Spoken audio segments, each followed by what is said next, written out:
I have talked so much about you to so many people that they're like, who is this woman? Because I'm like, oh my gosh, you have to meet Katie. You have to meet Katie. So I would love for you to start by introducing yourself. Who is Katie? How would you introduce yourself? Okay, so I am a board certified radiation oncologist. So I treat cancer. I mainly treat women with cancer, so mainly breast cancer and gynecologic cancer. And I am also an inventor and entrepreneur. So I have a clothing line for women with sensitive skin. It initially just came because women who had radiation for breast cancer develop a sunburn and they can't wear any bras, but there was nothing designed for them. And then the things that are on the market for women with breast cancer look hideous. And my goal was I was so naive. I was like, I'm just going to design something and I'll give it to my patients. But anyway, that now I have a full-fledged business, a line of bras called Make Mary. But the idea is just being super comfortable and soft against the most sensitive skin and beautiful, right? The last thing people need when they're sick is to feel like they have to wear something medical and makes them look sick. So I have that. And then I've been an administrator in medicine. So I've run large healthcare systems, the cancer program, so end-to-end care from prevention to surveillance through treatment and then end of life. I've run kind of large programs like that and designed them. Designing, I think, is probably one of my biggest skills that I have. And I have 5 children.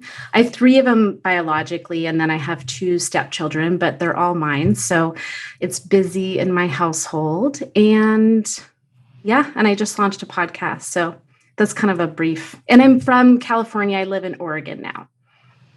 All in your spare time. Like I'm amazed. Let's actually go to the very beginning. Well, not the very beginning, but what was it that drew you to oncology? Because that's when I think about oncology and I think about what I imagine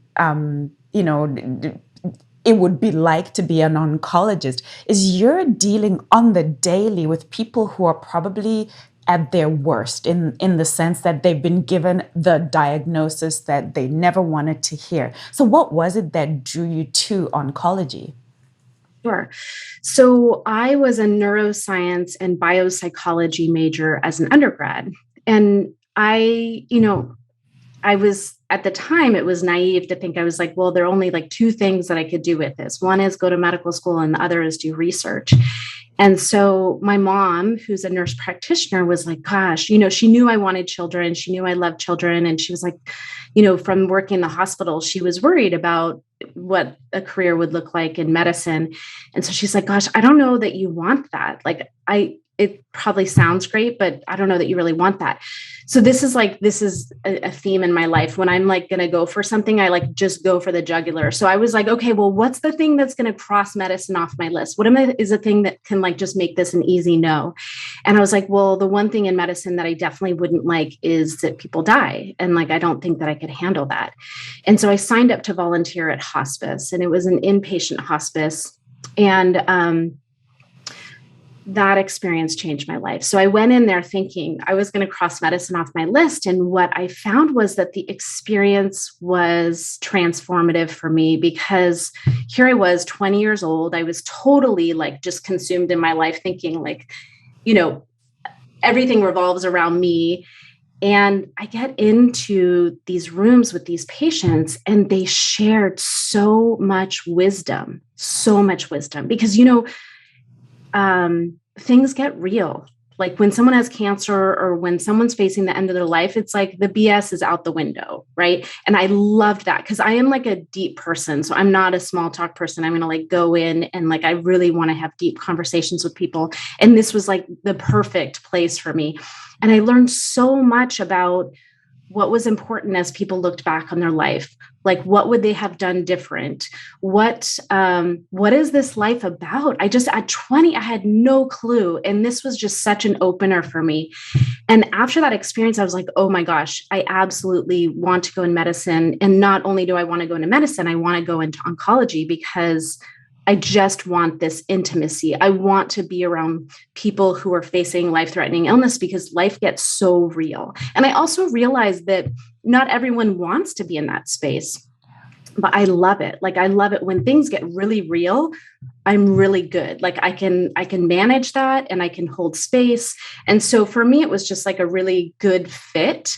And that's how it started. I went into medical school knowing that I wanted to do oncology because of this experience at hospice.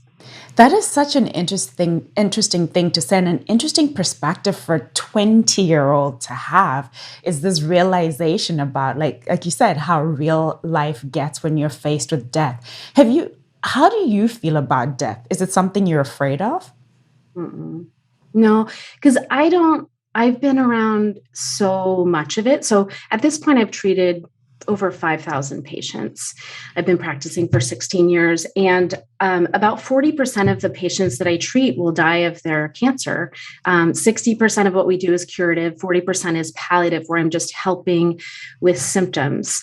And then the other thing is that I have been with people as they've passed. So in Oregon, there is a law. It's called Death with Dignity, and it is legal if someone has a terminal illness that they can choose to have a prescription written by the physician that to end their life on their terms. And it's very strict criteria for people to qualify for this. But my patients, if they have less than 6 months to live, they can choose this option. And most people don't. So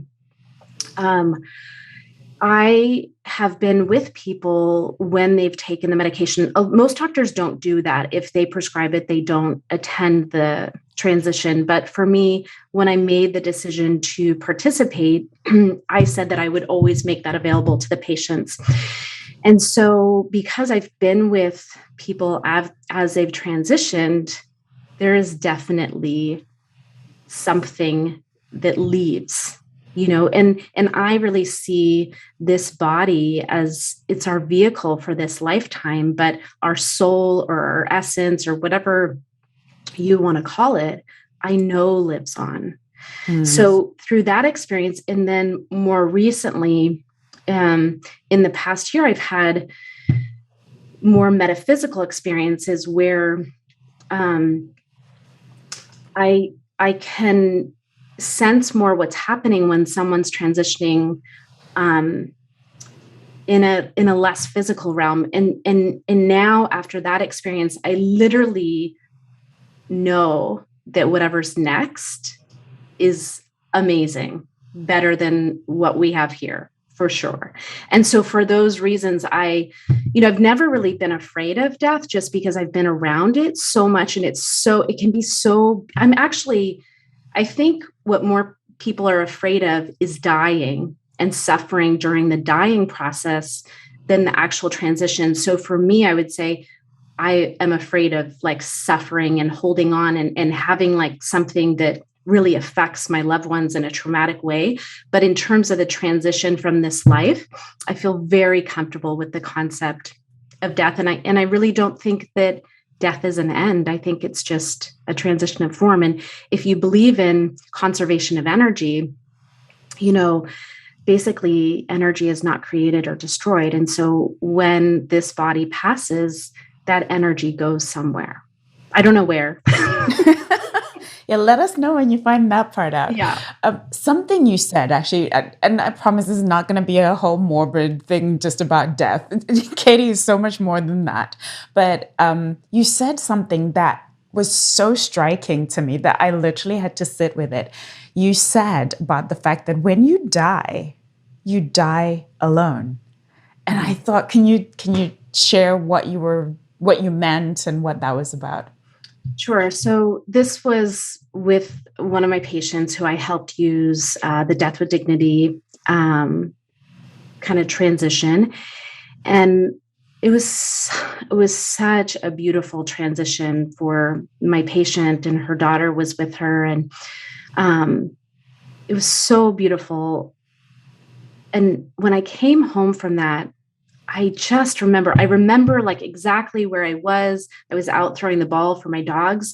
And I was like, oh my goodness, when I leave, I'm leaving alone. Like my essence is leaving alone.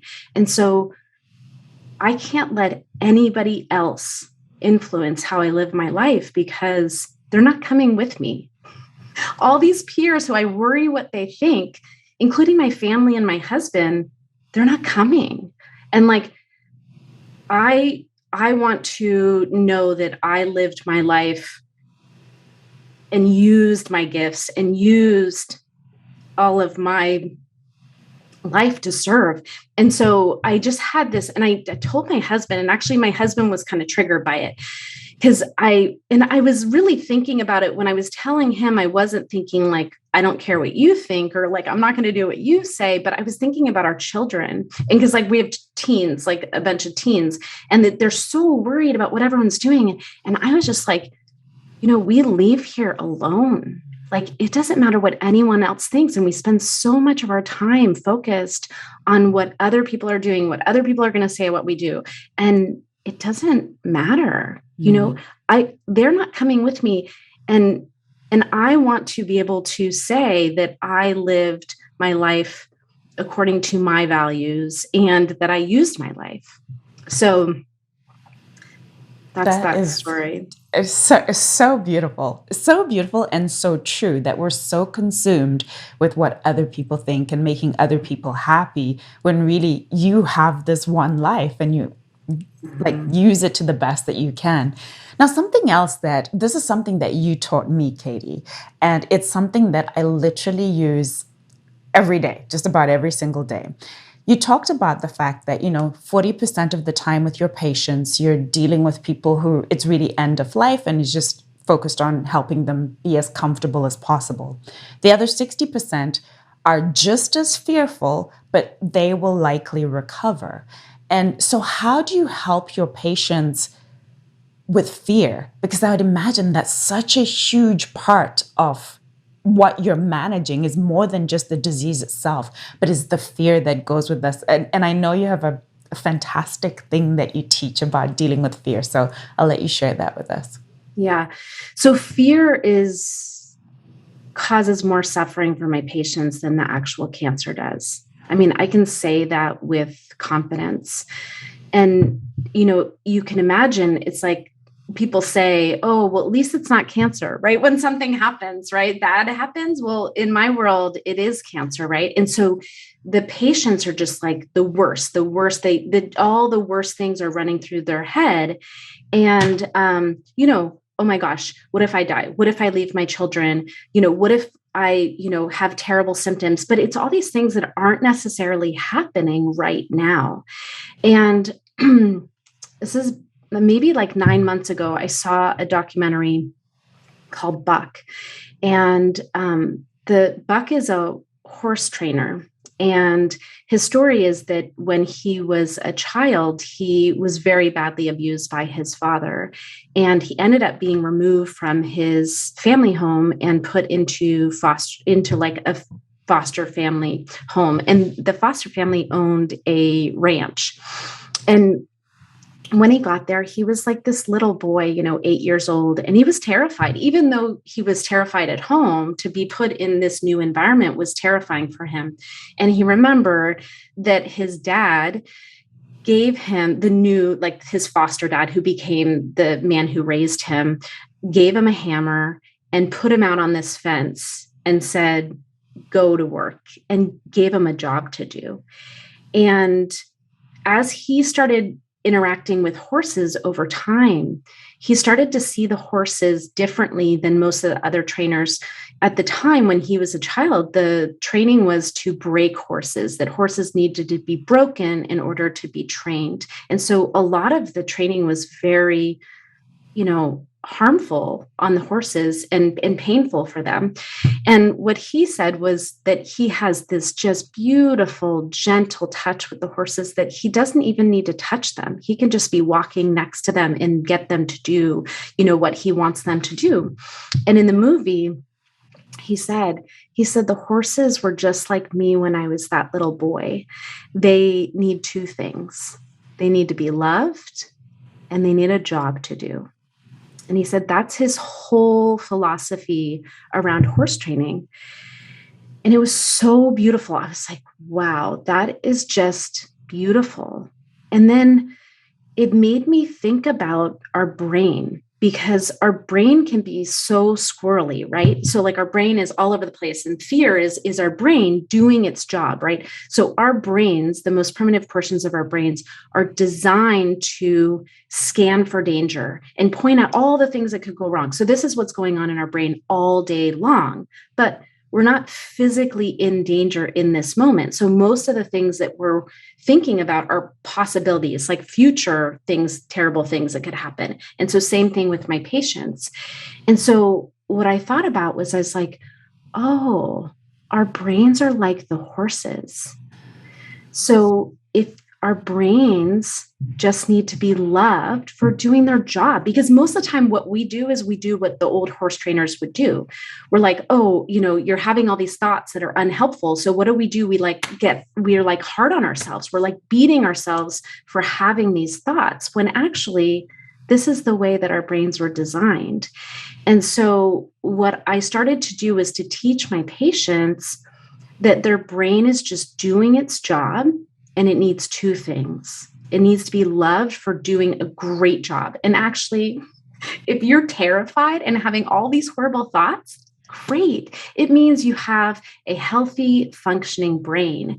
And instead of beating it up, because that's what most of us do, and that just actually amplifies the messages, because it's like, well, you're not listening, you're just pushing it down. But if you acknowledge and thank your brain and love it for doing its job, and then give it the job that you want it to have. So in my case, for my patients, is thanking their brain for doing such a good job of pointing out the things that could go wrong, and then reminding it that you are where your attention is, and where you want to go is imagining perfect health. And so this is the way that I teach my patients to manage fear, is to thank their brain, love it, and then give it the job that they want it to do. And you can use this for anything. It's not just fear. Any unhelpful thoughts, you are where your attention is. So if you're spinning out of control, this is where you're taking your life. And so by thanking it and being compassionate with your brain for doing its job, and then giving it the job that you want it, is this like really sweet, loving way to get yourself going in the right direction without punishing yourself and, basically beating your brain. So, something else, Katie, that you taught me, I've learned so much from you. Something else that you taught me is the importance of our emotions and what our emotions are telling us, but more importantly as well, how to deal with our emotions. Can you share that with us as well, in terms of how do you teach your patients to deal with all of these emotions that they're feeling at this really stressful time in their lives? Sure. So, and this actually, if we take fear as the example, any emotion that you have usually starts with a thought, right? So in this case, we're talking about, in fear, is your brain is giving you these unhelpful scenarios or thoughts, right? And so that training your brain is addressing the thought that causes the emotion in the body, right? But a lot of the times we need two places to catch things, not only in the thought, but then also if you're already in the emotion of fear, how do you manage that? And the reason why processing emotions is so important is that emotions can get trapped in your body, and actually they can cause illness, and they can also cause us to be reactionary emotionally in ways that are not relevant to actually what's happening in our life. So you may be holding on to fear over something that's related to work, but at home, it's coming out at your family because you've got these unprocessed emotions. So both from an emotional standpoint and then also from your physical health, it's really important to process emotions. And so what I teach my patients is how to allow and process their emotions once they start up, right? So before you are into the fear and you're just having the thoughts, you can use the train your brain. But if you're already feeling the emotion, what I teach them is that you want to use a process called FEAL, FEAL. And the F is feel, just to feel in your body. Okay, like, because usually you may not know what the emotion is, but you'll notice there's a constriction or there's a lump in your throat or there's like a heat in your head. But like our bodies are like these emotional vehicles, right? Your body is going to tell you what emotions are going on. So if I notice, like, most of my emotions will show up like in my chest. And if I notice something's clenching, I'll allow myself to feel that. Okay, what is it that I'm feeling? Okay, I'm feeling a clench in my chest and it feels tight and it feels hot. And so that's the F. The first thing is just to feel like that. That's the best thing, is actually just creating awareness that your body is telling you what emotions are occurring is a great way to start. And just doing that is going to create a lot of awareness. And That then, right there, if I can just interrupt for a second and say, that was so powerful for me, Katie, because I had never associated my emotions with a feeling in my body, right? Like I literally had never thought that, oh, I'm like, when I feel anxious, that like for me, it's my shoulders will tense up. I'd never thought about that. And so just having that awareness, oh, my shoulders are tensed up. Ah, okay. That for me was such a huge lesson that it shows up somewhere, somehow in your body. So allowing yourself to feel. So that's the F. Okay. What's yes, the so next one? that's the F. The E is what emotion is causing that feeling in your body. So, and this is one thing where don't get stuck here, because sometimes in the beginning it's hard. You're like, I don't know if it's guilt or shame or anger or fear, but over time you will get better. But if you can identify the emotion, then it allows you to recognize maybe where this is coming from. So you're like, oh, like I'll give you an example. So I was in Trader Joe's, and Trader Joe's, for those of you who are not in the US, is like a grocery store. And I'm like walking through the grocery store and I thought about my kids, and all of a sudden I've got this like tightness in my chest. And I was like, wow, what's going on there? And so I felt it. And I'm like literally just walking through the grocery store doing this. This only took me like a minute. And I'm like, oh, wow, it's like tight and hot. And then I was like, what emotion is that?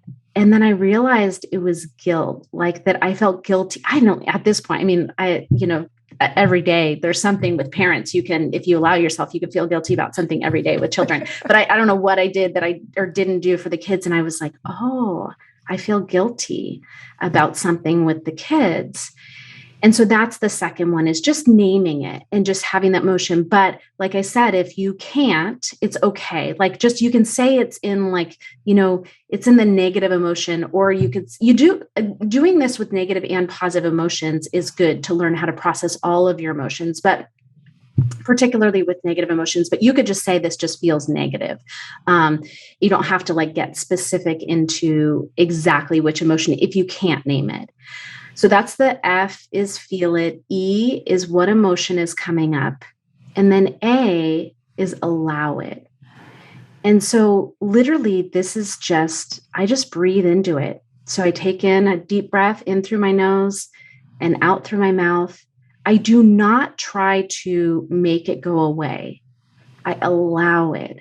I create space for the emotion to exist in the body and allow it to be there. And one thing that can be helpful for me, if it's a particularly, like shame is like a very contracted and can be hard to release, I surround it with love and just allow it. Like, it's just, we are emotional beings. We are designed to experience emotions. And so allowing is simply breathing and creating space for it to exist. And if it's helpful for you, I do this. I surround it with love. Like, I see you. You're welcome here, and just allow it to be there. And so that's the second thing. And with this, usually I'll breathe maybe like 3 to 5 breaths. And what you'll notice is that it will decrease the intensity. And my goal is to get it to about like 25% of what it started as. is usually enough to kind of get yourself down. And then the L in this is let it go. And I just imagine it washing down into the earth and grounding into the earth. And so just releasing that down into the earth. And the one thing that often I will hear is people say, well, should I neutralize it before? I don't want to send something negative down into the earth. But this is actually interesting because we have a point of view about energy. We think there's good energy and there's bad energy. And then if we send something down into the earth that for us feels negative, that the earth is receiving that as negative. But energy is neutral. Energy is just energy. And the earth can transmute and take that energy. And so you can just release it and you don't have to worry about changing it. It's fine. You're just releasing it, grounding it down into the earth and letting it wash off of you. And that process, like that with the brain, training the brain, those two together are like so useful because you can just use them all day long. If you're aware of it, you'll notice all day long you've got these crazy thoughts and then you've got these emotions. And between the two of them, you can really get yourself into a place that feels very grounded. It's been such a gift that you gave me since you taught me that. Like I say, and I watched Buck actually a few weeks ago, and my husband was like, he said to me, like, why are you watching this film about horses? And I was like, no, because Katie said, like, he's like, oh, okay, Katie said. And then he sat down, he kind of sort of, and he got really into it. And it truly is so beautiful. Like, thank you for sharing that. And thank you for this, like, I'm telling anybody who's listening to this and watching this that is such a game changer in terms of allowing yourself to go through the emotions, because we tend to, and I'm going to guess this is something that you see a lot in your clinic, is that people just I don't want to face it, I don't want to see it, I don't want to, and we try and numb ourselves through some other unhealthy techniques. So this is so, so powerful.